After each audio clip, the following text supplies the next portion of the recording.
So as you asked me, the question is what is the breed and what sort of the horse fits in this breed is a medium-sized horse, which varies from say 15 hands to 16 hands.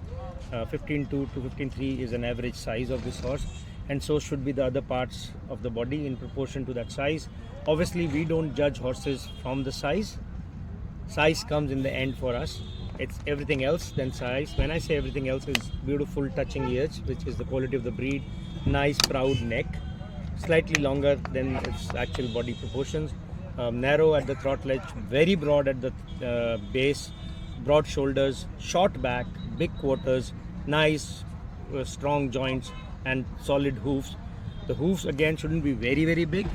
It should be a medium sized strong dry hoof, but it's very strong hoof.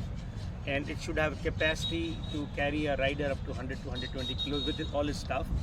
Also, this horse should be very agile, very alert, should have presence, should be very showy in itself. It should be a proud animal when you ride him.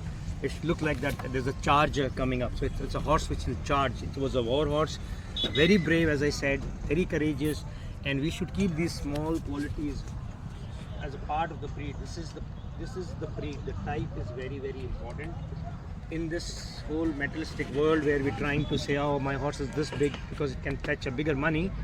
What we are doing is we're giving a wrong horse to right people. So people who come in with a lot of money, they think a big horse is the right horse. A big horse is not a right horse.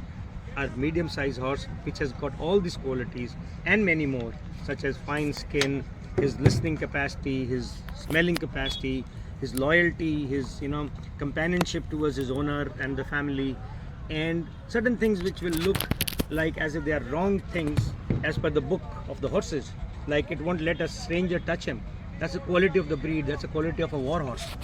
We can talk about things like, oh yeah, in war times that if the warrior dies, the horse won't let touch the body.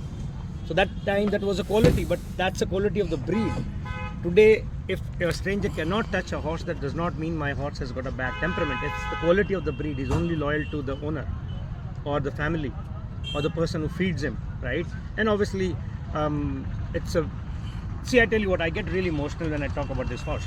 It's a horse which was made to be a companion of a warrior or a Rajput, or I say soldier, right? So this horse has capacity and capability of surviving in harsh conditions, as I always insist, on a very little feed, still going on for miles and miles and miles carrying the rider.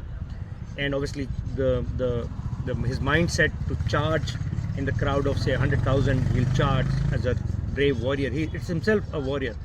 So it's like one of our when a soldier goes in a war and he make himself equipped with all his weapons and protection gear, the horse plays a major role in his in performing his duty or doing his job. So it's part of his own. I won't call it an equipment. It's a part of him. So for me, it's my part. The horse is my identity. So we need to. You're gonna make me cry. Yeah, no, that's all right. It's beautiful. I know. It's we have. These are treasures of India. They are certainly treasures of India, and we should save the breed as it is. As I said, we should keep the breed as it is instead of spoiling the breed, because soon we'll reach to a point where we will not be able to come back. So we need to keep the breed as a breed. As I say in Hindi, Marwari को मारवाड़ी ही रहने दो, ठीक है? हम एक ऐसे stage पे पहुंच जाएंगे, we'll reach to a point where we'll not be able to come back. हम वहाँ से वापस नहीं आ पाएंगे. हमने अगर घोड़ों को बिगाड़ दिया, it's very easy to destroy a thing, but it's very hard, because we had gone through that phase in 70s and 80s when we got